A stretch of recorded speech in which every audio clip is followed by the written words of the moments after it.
Hey, Barbers, what's going on? This is Hashim Whitmore, and I wanted to identify and help you identify 7 major threats of being a barber and being in the industry where you're working for yourself and you don't have the structure of somebody actually telling you what to do, how to do it, or what to look out for.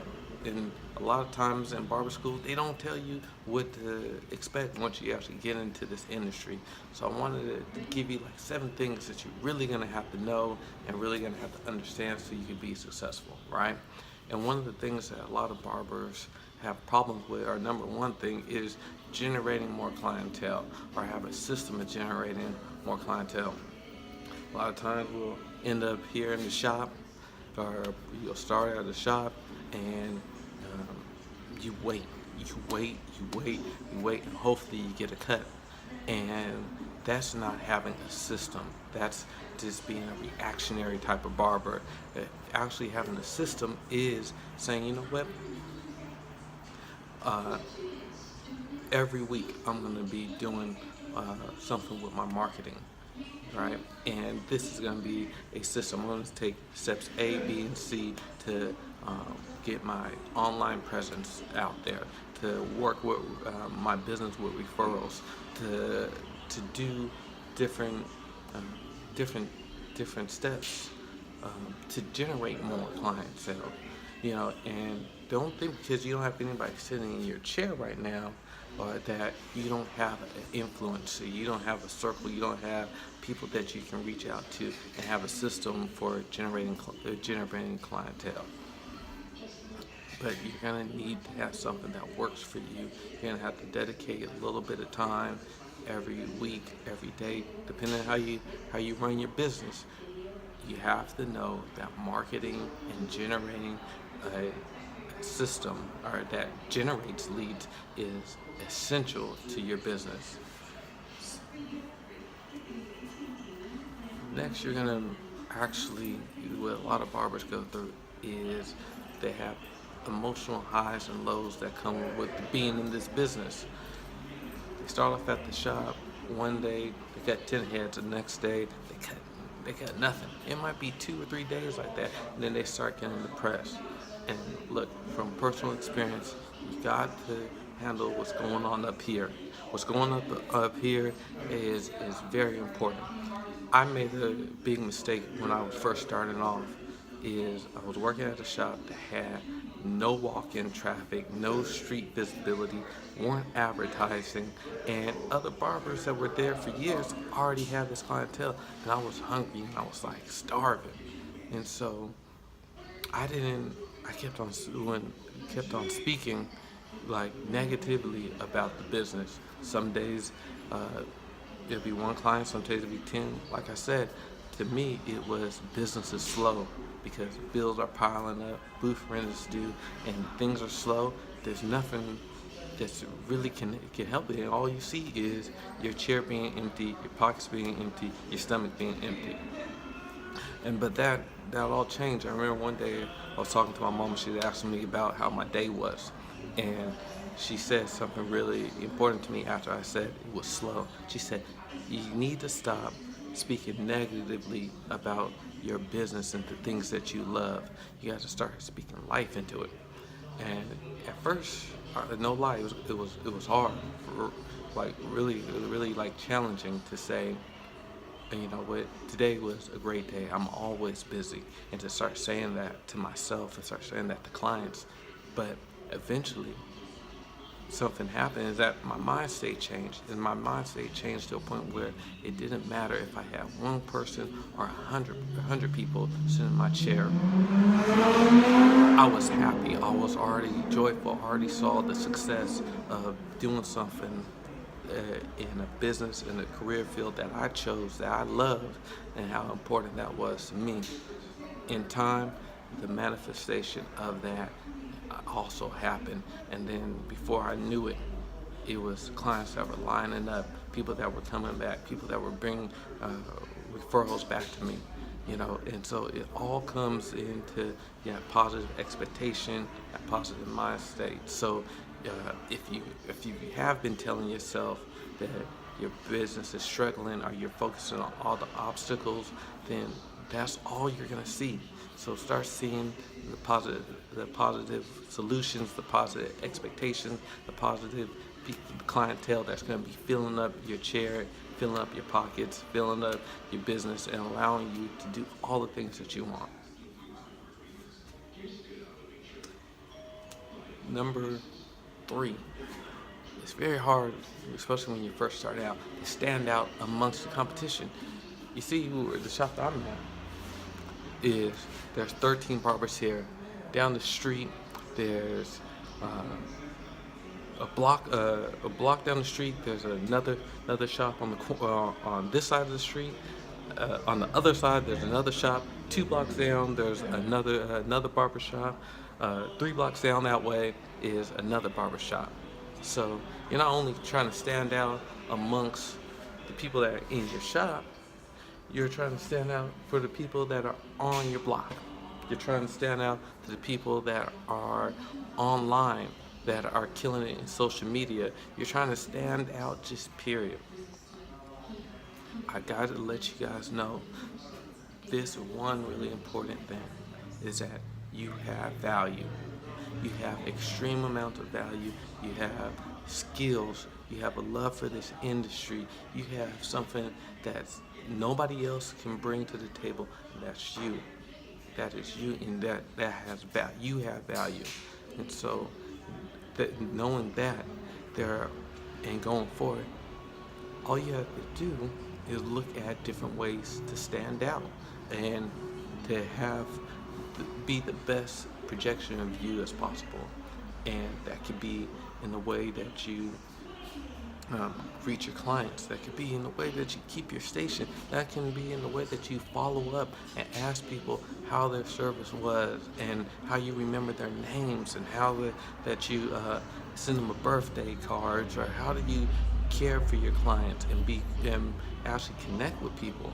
There's so many different ways that are far beyond just your like how great you could cut hair. Your greatness in cutting hair will always come, but how you run your business, the person that you are, nobody can outdo you at being you. So let's make sure that you're putting your best foot forward. And so even if somebody doesn't see you personally, they can look at your station and see that and they can tell something great about you. They could look at the emails that you send out and tell that there's something great about you. They could look at your posts and tell that there's something great about you. They could listen to how their friends talk about this great barber and how much care that he put into his cuts and tell that there's something great about you. So there's plenty of ways that are ways that you can stand out in this industry, and you don't have to worry about any competition, because there's no competition for doing the things that you love.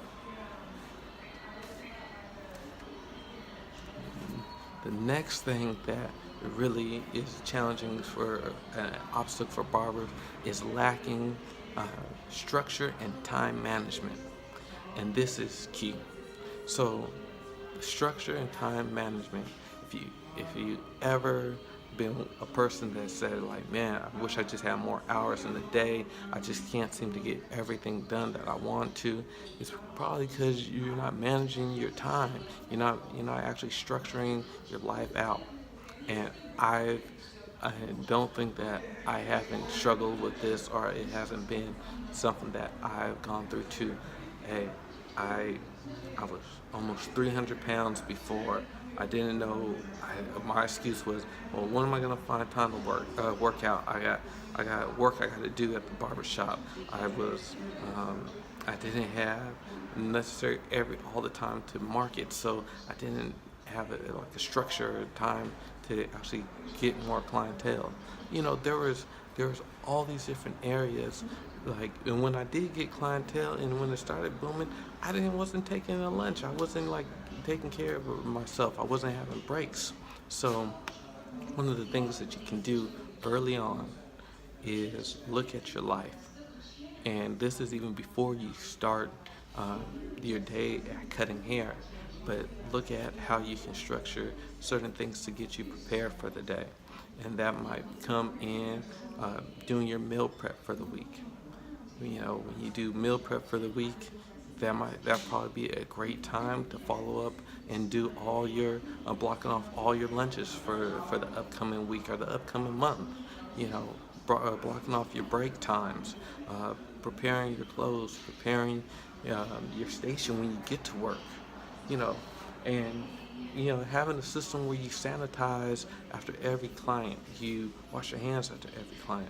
Eventually, even if it takes a while starting off, eventually you'll get down to a rhythm where you could do it kind of without thinking. And the great part about that is when you got it down, you got your systems down for how you're gonna cut hair, how you're gonna clean up your station, how you're going to do all these different things, you'll start having a better consciousness of how much time you need so you can start managing your day out more effectively.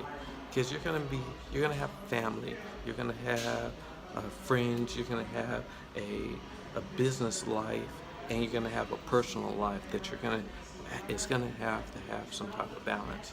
Things get out of balance, the other one starts falling off. So structure, time management. I'll have some tips that in further on to help you out, but know that is essential that you have some type of structure to your day. Next thing, and this is one thing that I struggle with quite a bit over time, and over the years it fell in and out, is the inability to manage the cash that's coming in. It's one thing when you don't have a lot of cash coming into your system or to your business, but eventually you will have a lot of cash. So you're gonna have cash coming in, you're gonna have expenses going out, and if you don't know how to manage your expenses and your cash, then you're always gonna feel under the gun to generate more, to cut longer, to kind of push yourself past E, as I like to call it, because you don't have the system. You don't know when you reach the goal, or you don't know when you reach your mark, because money is always coming in and out. And if you're not keeping track of your expenses, then you don't know that you might be spending, $60 to $80 every week on Starbucks that could be going to your booth rent, it could be going to another bill, it could be going to savings. And this is a great point to put, like, save, and try to get into a habit of saving. 10% is a great number where it can really do a lot for you if you save that 10%. I'm not saying that you won't fall on some hard times and you'll have to dip into that, but it's better to build a habit. These are habits that you're building in this business that are going to outlast the seasons of where you might have some financial straits. So just get into the habit of doing things, and trust me, it will pay off, and you will see massive amounts of benefit from having good habits in place. Next thing is, a lot of barbers have problems with not acquiring the skills for this marketplace. Okay, and to explain that even better, there's going to be a lot of skills that in business, especially with the emergence of social media marketing, working by referrals, managing like your online presence, but also with your acquiring the skills that just have to do with right behind the chair, the haircuts, the fades and tapers, from every different place that you go through or times that you're living in. There's gonna be haircuts. There's gonna be all types of trends that gonna change, and it's gonna change sometimes very rapidly. And depending on, you could be cut on one side of town and move to the other side of town, which has happened to me, and the style and what people want is totally different. So you got to be able to acquire the skills, whether it's going to a training class, whether it's going online and watching some tutorials, but you gotta make sure that you're staying on top of what's going on in the industry, because the fading style that might have worked for you 2 years ago might not work for you today. And that's where the money is. So you got to be a little versatile, be flexible, and know that learning and continuing to learn is part of the process. And number seven, and is I really want to make sure that you understand that just because it's number seven, that does not mean that it's less important than the others. I think actually this could actually be maybe the number one important part of your barbering business, and that is a lot of barbers lack consistency. And lacking consistency can be like can kill your business, all right? And like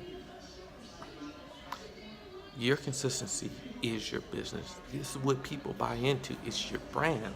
So if you do something really good one day, but and your client loves it, and he loves everything from the way you wash your hands before the cut, you offered him, you gave him a great haircut, your service was on point, your razor work was great. All these type of things are good, but can you continuously deliver that same level? Because that's going to be what he buys or what she buys, is the guarantee or the expectation that you're going to be able to duplicate what you did the first time. And there's no problem with improving on services and offering more value. But when you start subtracting value or you start changing what you offer, then you take the client's ability to choose. You take the power of choice away from them, and then what will happen eventually, they will stop coming to you and they will go to somebody that might be even of less quality, but is more consistent. So if these seven threats to your barbering career helped you out, which I really hope that they did, and you need more information, or you want a whole system of how to build up your whole marketing base and how to run your business and how to build your business using referrals, please comment or on the link below. Click some of the links that will actually lead you to more information and more great value, so you can become an elite barber in this business and experience all the joys that come with that. This is Hashim Whitmore. It will be the world's greatest barber.com. I'll check you soon.